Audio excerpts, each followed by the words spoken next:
90 kilometers south of Cairo, under a flat field of sand and farmland, scans have found the outline of a buried building the size of a small city.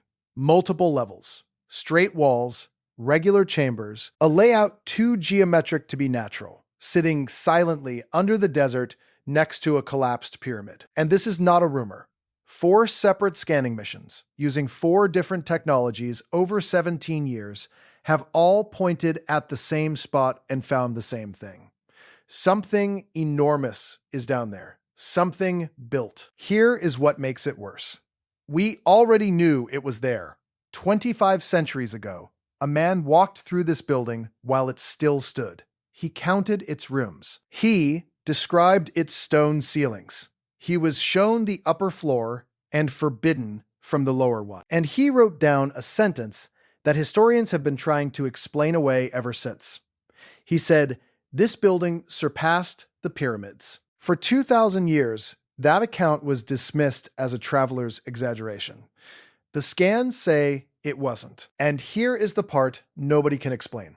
When a scientific team finally imaged the underground structure in 2008, their results were never allowed to be published. The report was blocked. The lead researcher says he was threatened and his name was placed on a blacklist. A second scan was locked behind a non-disclosure agreement for 10 years. And while the data sits in drawers, water is rising through the ground at that exact location, flooding the buried levels, dissolving whatever is inside, room by room, while excavation requests go nowhere. This is the story of the Egyptian Labyrinth. Not the Greek myth, the real one, the building.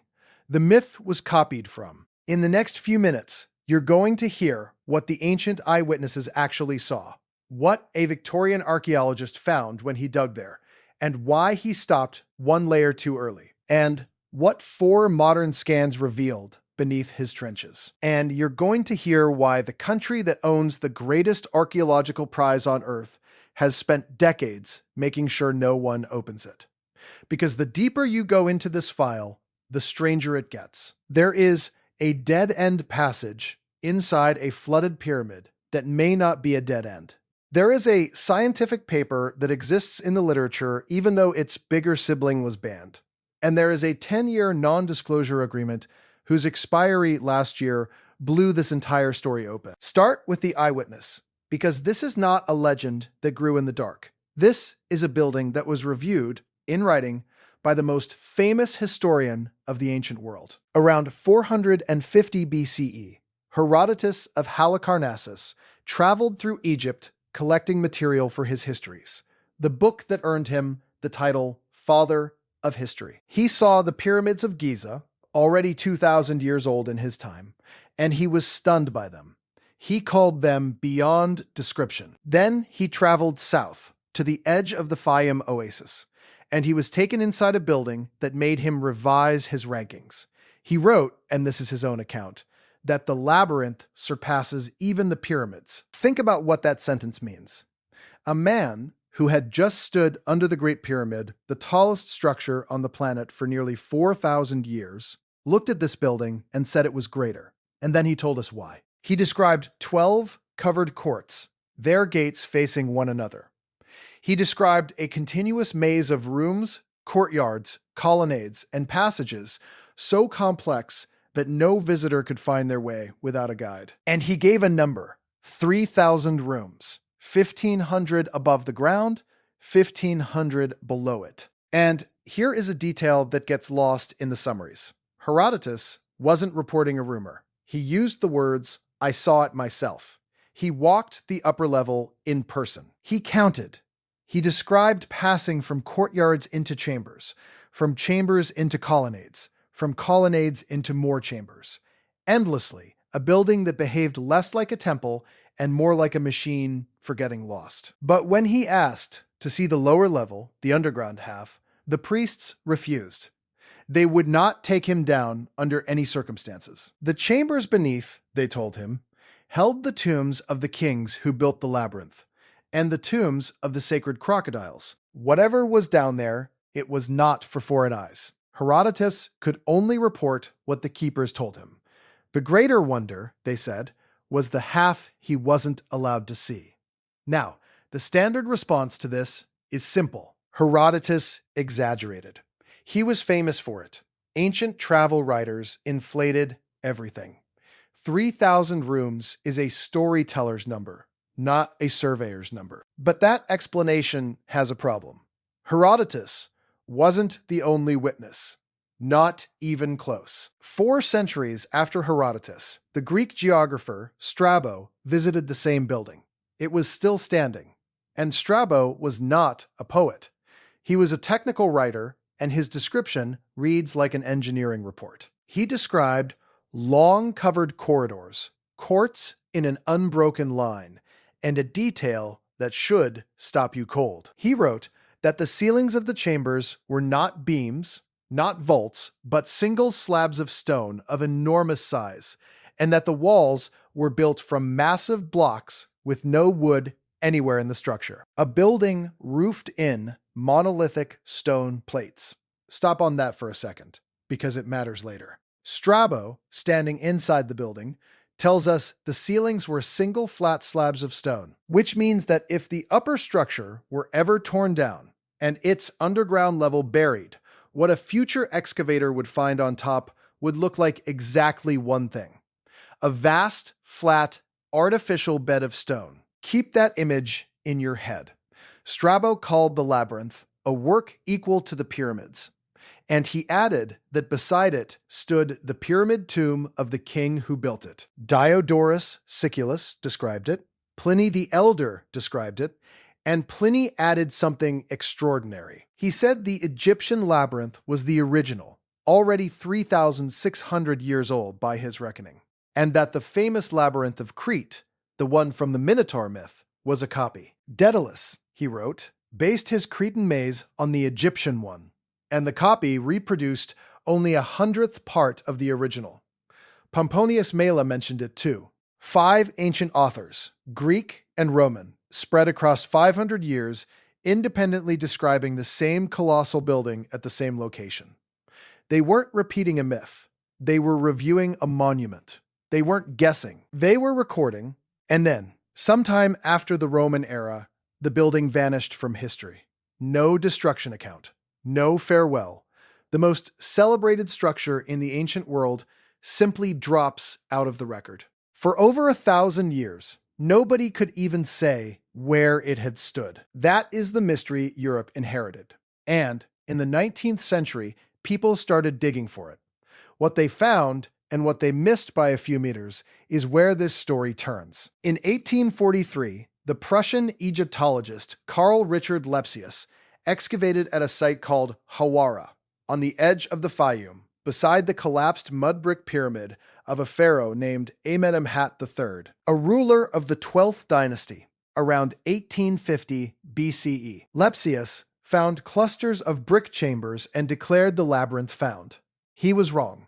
He was digging through the remains of a later settlement, Roman-era debris, sitting on top of something far older.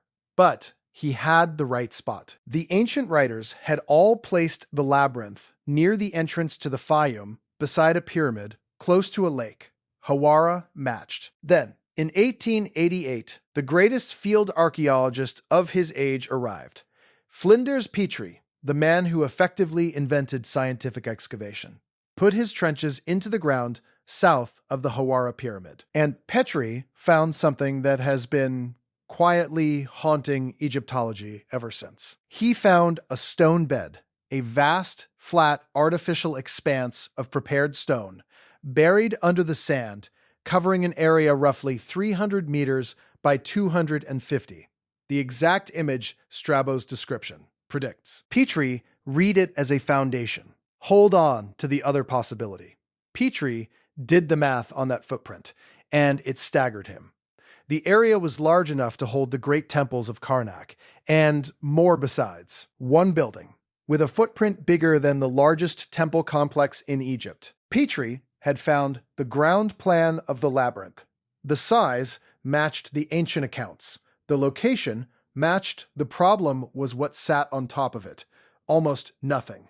Chips, fragments, shattered pieces of columns and statues. Petrie kept digging around the site, and the ground kept proving how much Hawara could hide. In the cemetery beside the pyramid, he uncovered the famous Fayum mummy portraits, painted faces of Roman-era Egyptians so lifelike they look like photographs, staring out from coffins after 2,000 years in the sand. One field, two world-class discoveries, and still the main prize seemed to be missing. So, Petrie drew the reasonable conclusion. The labyrinth had existed exactly where the ancients said, at the scale the ancients said, but it had been destroyed. Quarried to death in Ptolemaic and Roman times, its stone hauled away block by block, until only the foundation plate remained. Case closed. The greatest building of the ancient world, reduced to a floor, that is still the mainstream position today. But hold that conclusion up against the eyewitnesses, and a crack appears. Herodotus said half the labyrinth was underground.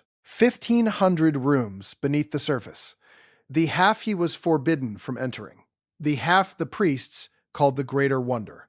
Quarrymen strip what they can reach. They take the walls, the columns, the roofs. They do not excavate 300 meters of subterranean chambers to steal buried stone. If the underground half ever existed, quarrying wouldn't have touched it. It would still be there, sealed under Petrie's stone bed. Which raises a question nobody wanted to ask for a century. What if that vast stone plate isn't a floor at all? What if it's a ceiling? Petrie himself brushed against this possibility without knowing it. Inside the Hawara pyramid, fighting water the entire way, he forced his way down passages deliberately designed to deceive. The entrance wasn't on the north face where every pyramid before it put the entrance. It was hidden on the south. The descending passage led to a chamber with no exit, because the real exit was a trapdoor concealed in the ceiling. Beyond it, corridors ran confidently forward and then simply stopped. Dead ends built on purpose to exhaust tomb robbers. Sliding stone panels weighing tons blocked the true route. This was not standard pyramid architecture. The pyramid itself was built as a labyrinth, a security system in stone, designed by the same mind that built the maze next door. At its heart, he found a burial chamber that is still one of the technical marvels of Egypt, carved from a single block of quartzite estimated at over 100 tons, sunk into the ground and sealed with a sliding roof slab. And near that chamber, Petrie documented a passage that simply stopped, a blind corridor ending in what looked like solid blockage. He logged it as a dead end and moved on. Remember that passage. It comes back. For 120 years, that's where the story froze. A foundation, a theory of destruction, and a dead end underwater. Then, in 2008, a team decided to do what Petrie never could: look through the stone. They called it the Mataha expedition, from the Arabic word for labyrinth. It was a joint Belgian and Egyptian mission, run in cooperation with Egypt's National Research Institute of Astronomy and Geophysics and Ghent University, and coordinated by a Belgian researcher named Louis de Cordier. They brought ground-penetrating radar and very low-frequency electromagnetic equipment to the sand south of the Hawara pyramid, directly over Petrie's Great Stone Bed. The machines don't care about theories. They measure what reflects. And underneath the stone plate, at depth, below the level Petrie ever reached, the instruments returned a signal that should not have been there. A grid. Vast, orderly, geometric features consistent with walls and chambers spread across an enormous area under the plate, at depths of 8 to 12 meters and deeper. Not random voids, not natural cavities in the bedrock. A layout. The geophysical signature of built space sitting exactly where Herodotus put the 1,500 underground rooms, exactly where the priests refused to take him. The expedition's conclusion was careful but unmistakable. The stone surface Petrie found may not be the labyrinth's floor. It may be its roof. And the lost labyrinth of Egypt may never have been destroyed at all. It may be intact, one level down, exactly where it has been for 38 centuries. That finding, if verified, is not just a discovery. It is the discovery, the largest intact building of the ancient world. And if you want to see how deep this investigation goes, hit subscribe because this channel opens sealed sites and suppressed files every single week. And this one is still unfolding. Because what happened next is the reason this video has the title it has. The results were presented publicly at Ghent University in late 2008. The scientific paper was prepared for publication through the Egyptian Research Institute. And then the publication stopped. According to Decordier, Egypt's Supreme Council of Antiquities, under its famous Secretary General Zahi Hawass, forbade the Egyptian Institute from releasing the findings. No paper, no announcement, no follow-up mission. Decordier has stated that the team was told not to release the information or tell anyone what they had found, that national security was invoked, and that when he finally published the results himself online in 2010, he was placed on Egypt's archaeological blacklist. Think about the sequence. A joint official mission scans a site. The scan indicates the greatest archaeological structure on Earth may be intact underground. And the response is not excavation. The response is silence, a publication ban, and a blacklist. The site was scanned. The grid was mapped. And then the file was closed. It is the same pattern that haunts Giza, where a physics-confirmed void the size of an aircraft cabin sits unexplored inside the Great Pyramid, and sealed doors found in 1993 remain shut to this day. Discovery, a glimpse, and then silence. At Hawara, the silence came with a threat attached. But the signal itself couldn't be blacklisted. In 2010, Egyptian geophysicists, led by M.A. Khalil, published a peer-reviewed study of the very low-frequency electromagnetic survey at Hawara. It's in the scientific literature right now. The paper reports subsurface anomalies south of the pyramid that the authors state may identify the walls and rooms of the Labyrinth mortuary temple complex. A second, independent electrical sounding survey agreed with the results. Read that again. Peer-reviewed geophysics published by Egyptian scientists pointing at walls and rooms under the plate. This is not a fringe blog. This is the literature. And then came the scan nobody was supposed to see for a decade. In 2015, a British company called Merlin Burrows, specializing in satellite imaging, and led by Tim Akers, a former specialist at the RAF Menwith Hill Intelligence Station, turned its classified grade processing methods on Hawara from orbit. Satellites need no permits, and what Akers reported went far beyond 2008. The imaging indicated not one buried level, but 4 distinct underground layers, separated by 20 to 50 meters, stacked beneath the mother rock. A complex spanning the area of roughly 10 football fields. A central corridor running through it like an atrium, tens of meters wide and around 100 meters long. And wrapped around the whole site, a continuous moat-like boundary shaped like the Greek letter omega, or the Egyptian Shen ring, the hieroglyph of eternal protection. A monument drawn onto the landscape itself, invisible from the ground. The imaging even picked up a scatter of deep vertical shafts around the pyramid, dropping as much as 30 meters to chambers cut in the rock. These match known tomb shafts from Egypt's late period and the Persian era. And the Persian era is the 5th century BEC, the exact window when Herodotus stood on this ground. People were being buried into the flanks of this site while he was interviewing its priests. The layers of the story are physically stacked in the earth. The scans showed something else. 2 chambers beneath the Hawara pyramid. One matches the quartzite burial chamber Petrie found in 1888. The second sits beyond it, past the blind passage Petrie logged as a dead end and abandoned. The passage that stopped may never have stopped. It may have been a sealed junction, a buried link between the pyramid and the labyrinth below, which is precisely what Herodotus was told existed. A connection between the king's tomb and the underground halls. Petrie stood meters from the answer, underwater, in the dark, and turned around. The team kept the 2015 results under a strict non-disclosure agreement for 10 years, by their own account, out of fear of establishment backlash, and to protect any chance of a future expedition on Egyptian soil. The images were finally released in 2025, and they detonated across the research community, because by then, something else had happened. In March 2025, Italian researchers of the Khafre project claimed their satellite radar had detected huge structures deep beneath the pyramids of Giza. Egyptology erupted. Zahi Hawass called it fake news with no scientific basis. And in the middle of that firestorm, the Hawara files came out, showing that another site, 100 kilometers south, had been returning the same kind of impossible signal since 2008 from 4 different technologies: ground radar, electromagnetic survey, electrical sounding, satellite imaging, different physics, different teams, different decades.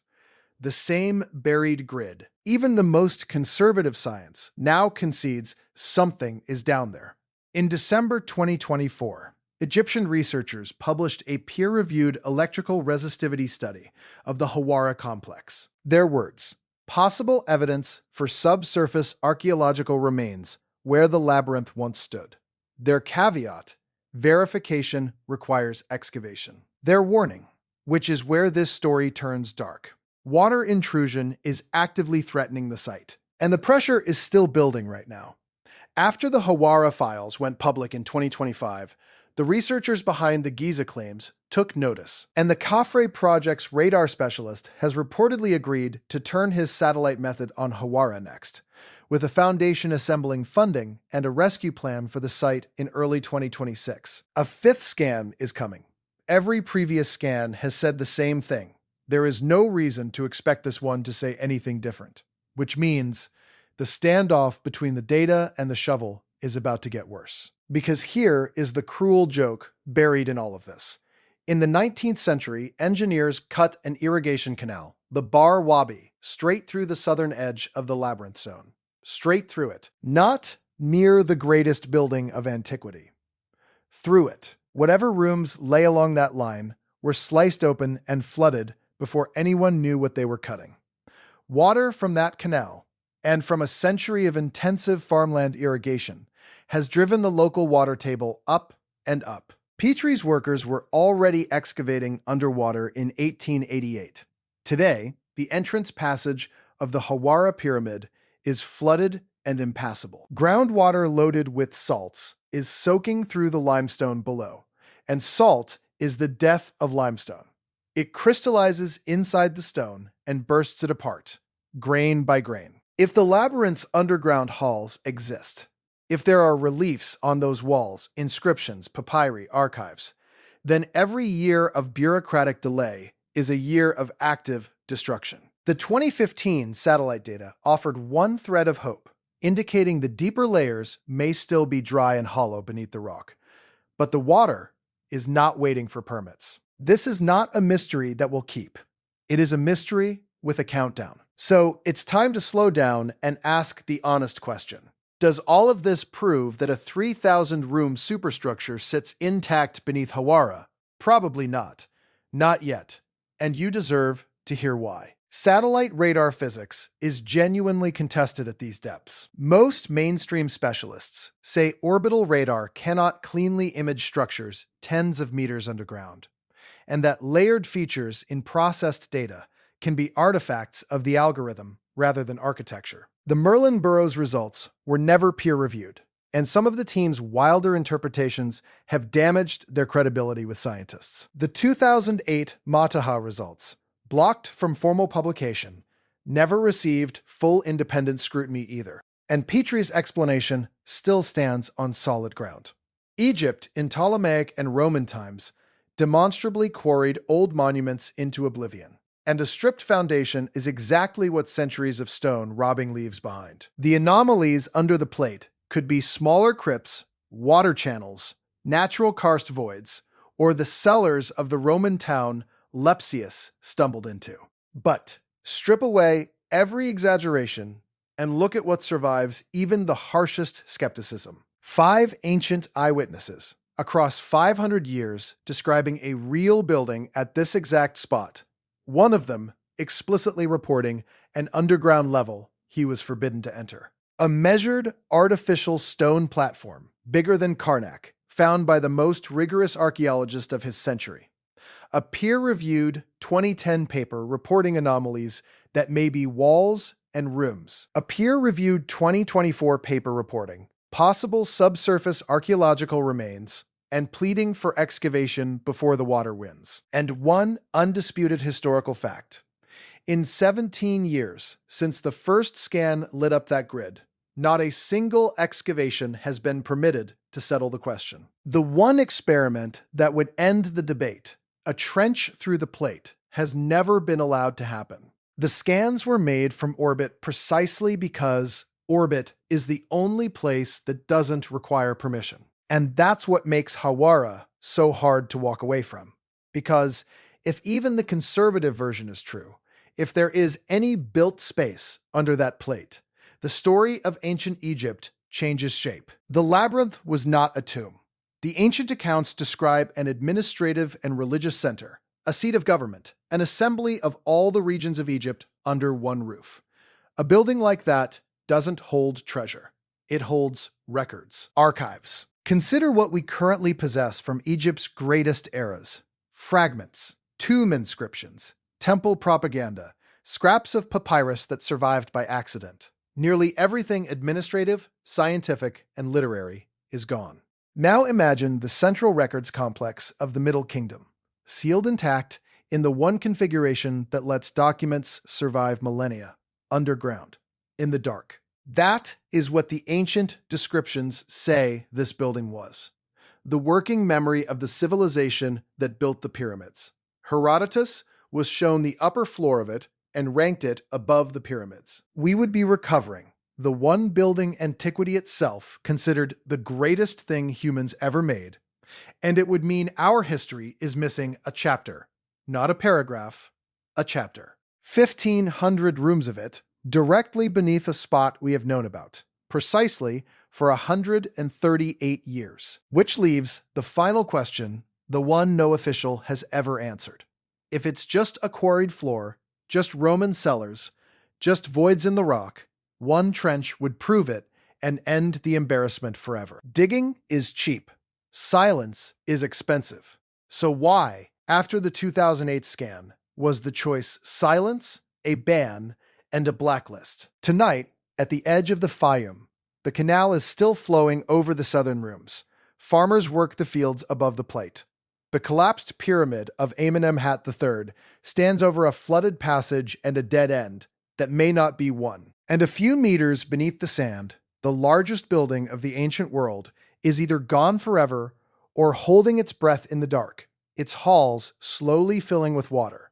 Still there, still sealed, still drowning. If you want to know what else is buried in humanity's file of forbidden discoveries, watch the next investigation on screen right now.